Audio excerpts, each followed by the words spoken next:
नमस्कार विद्यार्थी मित्रांनो, ज्ञानोदय कॉम्पिटेटिव्ह फोरममध्ये सर्वांचं स्वागत आहे. आज आपण श्वसन संस्था या टॉपिकवर काही महत्त्वाचे प्रश्न पाहणार आहोत. चला तर व्हिडिओला सुरुवात करूया. पहिला प्रश्न, सात्मीकरण झालेल्या अन्नापासून ऊर्जा मुक्त करण्याच्या प्रक्रियेला काय म्हणतात? सात्मीकरण झालेल्या अन्नापासून ऊर्जा मुक्त करण्याच्या प्रक्रियेला काय म्हणतात? तर पर्याय क्रमांक 2 योग्य आहे, त्याला श्वसन म्हणतात. 2 नंबरचा प्रश्न, वृद्धांमध्ये श्वसनाचा वेग टिंबटिंब असतो. वृद्धांमध्ये श्वसनाचा वेग हा कमी झालेला असतो. 3 नंबरचा प्रश्न, मानवी शरीरात श्वास घेताना किती टक्के ऑक्सिजन आत घेतला जातो? मानवी शरीरात श्वास घेताना किती टक्के ऑक्सिजन आत घेतला जातो? तर 21% ऑक्सिजन हा आत घेतला जातो.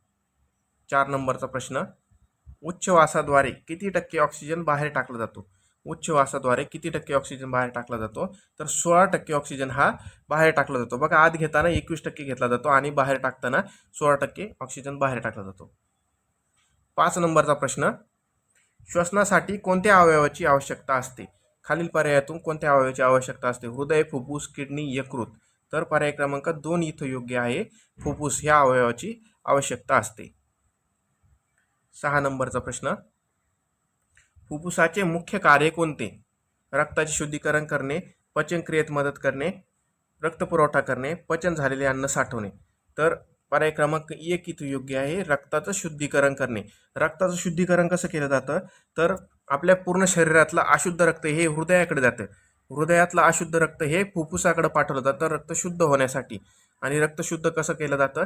तर फुफ्फुसामध्ये त्यामध्ये ऑक्सिजन मिसळला जातो. अशुद्ध रक्तामध्ये ऑक्सिजन मिसळला जातो, तेव्हा ते रक्त शुद्ध होतं. 7 नंबरचा प्रश्न, श्वसनाचा दर मोजण्यासाठी कोणते उपकरण उपयोगी पडते?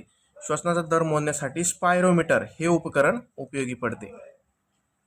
8 नंबरचा प्रश्न, श्वासोच्छवास करताना किती मिली पाणी बाष्पाच्या स्वरूपात शरीराबाहेर टाकले जाते? तर बाष्पाच्या स्वरूपात 400 मिली पाणी इतकं बाहेर टाकलं जातं. पुढील प्रश्न, 9वा प्रश्न, श्वसनाचा दर कमी होणे याला काय म्हणतात? श्वसनाचा दर कमी होणे याला हायपोपनिया म्हणतात. हायपोपनिया. बघा, 4 नंबरचा जो प्रश्न आहे, युपनिया. युपनिया म्हणजे निरोगी श्वसन. निरोगी श्वसन म्हणजे 12 ते 18 प्रति मिनिट इतका श्वसनाचा दर असतो. बघा आता, ॲनॉक्झिया. ॲनॉक्झिया म्हणजे पेशीमध्ये ऑक्सिजन अजिबात नसणे. ह्याच्यामध्ये ऑक्सिजन अजिबात नसतो. आणि डिसोपनिया. डिसोपनिया म्हणजे त्रासिक श्वसन.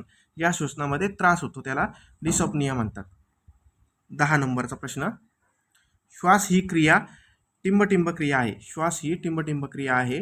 ही एक सक्रिय क्रिया आहे. श्वास ही एक सक्रिय क्रिया आहे. 11 नंबरचा प्रश्न, श्वास घेताना किती टक्के कार्बन डायऑक्साईड आत घेतला जातो? श्वास घेताना किती टक्के ऑक्सिजन कार्बन डायऑक्साईड आत घेतला जातो? तर पर्याय क्रमांक 1 इथं योग्य आहे, 0.03. 12 नंबरचा प्रश्न, उच्छवासाद्वारे किती टक्के कार्बन डायऑक्साईड बाहेर टाकला जातो? वासाद्वारे किती टक्के कार्बन डायऑक्साईड बाहेर टाकला जातो? तर हा 4% कार्बन डायऑक्साईड बाहेर टाकला जातो. 13 नंबरचा आणि शेवटचा प्रश्न आहे, मानवी शरीरामध्ये डावे फुफ्फुस हे उजव्या फुफ्फुसापेक्षा टिंबटिंब असते. डावे फुफ्फुस हे उजव्या फुफ्फुसापेक्षा टिंबटिंब असते, तर हे लहान असते. कारण आपल्या डाव्या बाजूला, शरीराच्या डाव्या बाजूला हृदय असते, त्यामुळे ते डावं फुफ्फुस हे थोडंसं लहान व चपटं असतं. धन्यवाद मित्रांनो.